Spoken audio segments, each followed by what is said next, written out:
Alors, je voulais parler des émotions et des attaques du mental. Euh, Parfois, on a l'impression qu'on est assailli, voire absorbé par quelque chose de très, très dense. C'est-à-dire que ça nous plonge dans une lourdeur, une densité, comme un brouillard. On a l'impression d'être, oui, assailli, bloqué, que ce soit par des pensées très, très lourdes, très noires, ou des émotions qui semblent complètement changer notre état d'esprit, notre humeur. Et en fait, je remarque dans ma pratique, hein, notamment, que ça, ça invite, ça demande, voire ça crie, pour qu'on puisse le voir comme une invitation à prendre cette distance. Et il m'est venu l'image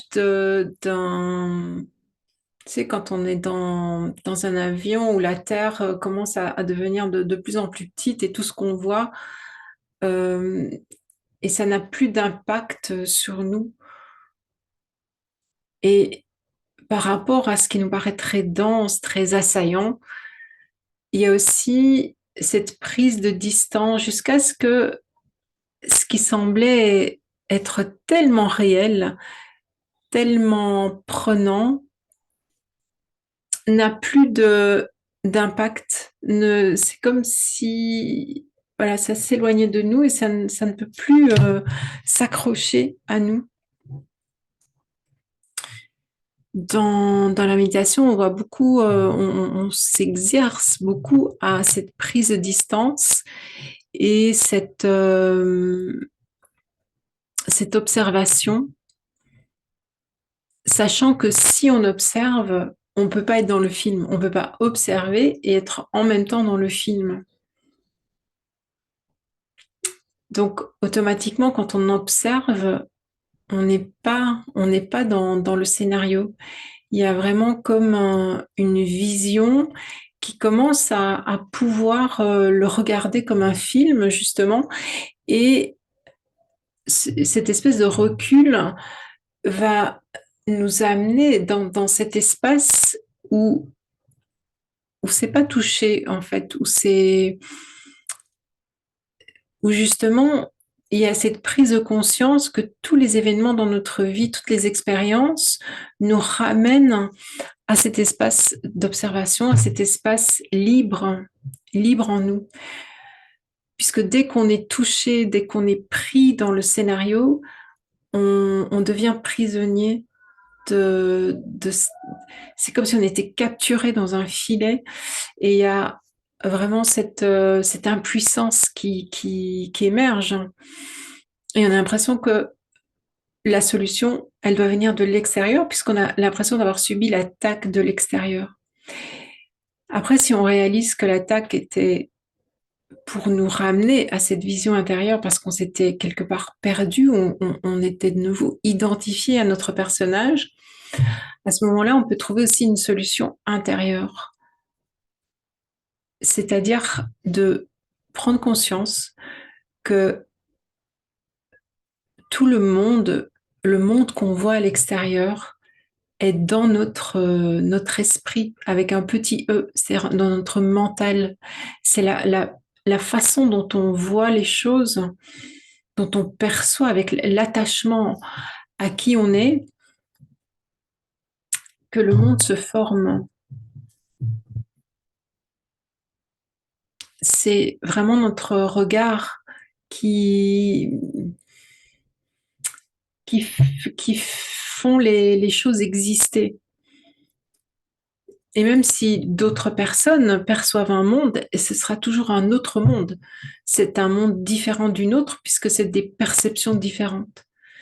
Et donc, quand on se rend compte que rien n'est en dehors de notre conscience, que tous les scénarios émergent dans cette conscience, ce sont des appels à revenir à quelque chose de pur, mais qu'on est déjà. C'est cet endroit qui prend conscience de lui-même en quelque sorte. Alors concrètement, euh, si vraiment on est dans l'histoire, si on est touché, on peut juste ne pas commencer à se raconter des histoires en disant mais oui, je ne suis pas le film, je ne suis pas ça. C'est parce que sinon ça va être très conceptuel. Simplement le le voir, c'est-à-dire prendre ce recul et dans chercher cet endroit en nous qui est sécurisé, qui qui a cette vision plus panoramique, plus large. Et à partir de là, je peux regarder vraiment le, la contraction dans le corps, là où ça me touche vraiment.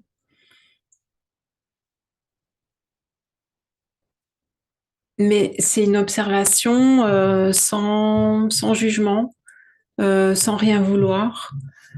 Il y a vraiment cet amour, mais pas cet amour humain, cet amour pour accueillir ça et, et de voir que c'est pas un ennemi. C'est ça la lecture profonde en fait, c'est de voir que c'est pas un ennemi. C'est-à-dire que tout ce qui se passe, absolument tout, sans exception, tout ce qui survient, que ce soit une maladie, une émotion, une situation difficile dans la vie, qui nous paraît en tout cas difficile, c'est vraiment cet appel à revenir, à se repositionner et à se rappeler que qu'on n'est pas dans le film, mais encore une fois, pas conceptuellement. Vraiment le voir, avoir vraiment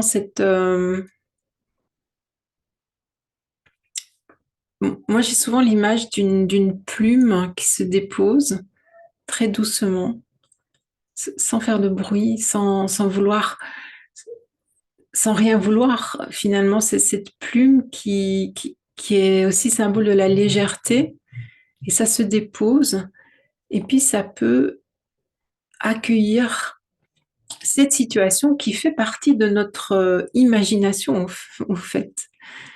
C'est dans notre esprit. Rien n'est en dehors de notre esprit. Rien n'est en dehors de notre conscience. Donc, on a cette vision et on touche pas. Et il y a, comme je disais, un espèce d'éloignement comme ça. Et ça va devenir tout petit. Ça n'a plus avoir l'importance qu'on croit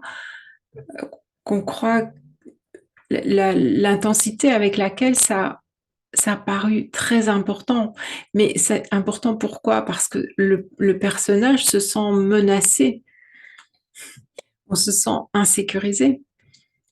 Si on va à la racine de pourquoi ça nous a touché autant, c'est parce que quelque part, on, on se sent dans ce personnage qui peut perdre quelque chose. Moi, souvent, quand je vais à la racine de ce qui me touche, j'arrive souvent à la peur euh,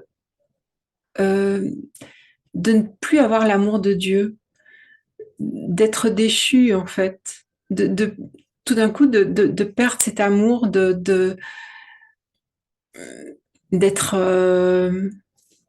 d'être abandonné, mais c'est plus qu'abandonné, c'est dans tout d'un coup plus ne plus faire partie de cet amour. Or on peut pas quitter la source. On peut pas être rejeté par la source. Et vous voyez toutes les racines, mais j'en avais déjà parlé, toutes les racines des blessures, hein, parce que la blessure de rejet ou d'abandon, c'est la peur que la source, la vie nous abandonne, la vie nous rejette. Et donc,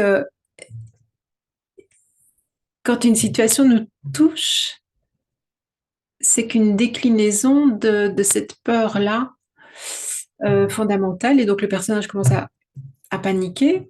Et donc, en prenant ce recul, on se rend compte qu'on n'est pas ce personnage.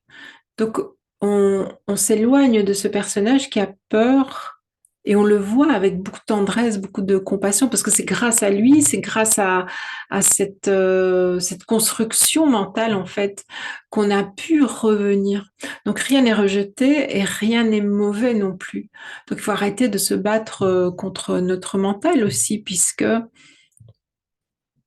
il y a,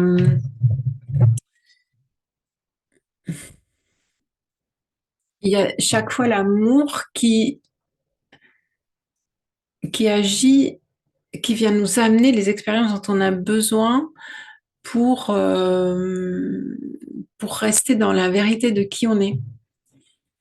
Et on est l'amour. Donc c'est nous qui nous envoyons aussi ces expériences en quelque sorte. J'avais lu une phrase, à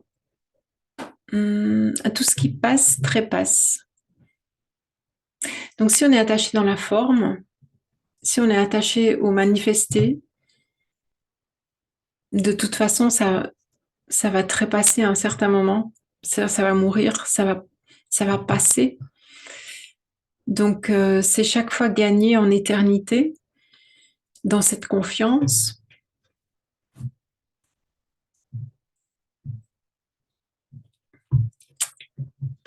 Voilà, c'est ce que je voulais exprimer par rapport à ces ressentis qui peuvent paraître tellement réels. Et, et si on les voit comme des cadeaux d'amour qu'on s'envoie à nous-mêmes, c'est déjà plus léger.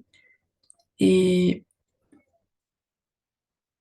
en fait, il n'y a rien à faire. Il n'y a rien à faire dans la matière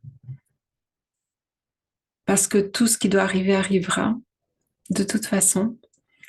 Tout ce qu'on peut faire, c'est ralentir, faire des détours, ralentir tous ces, toutes ces prises de conscience qu'on est déjà ça. Donc, voilà, il y a simplement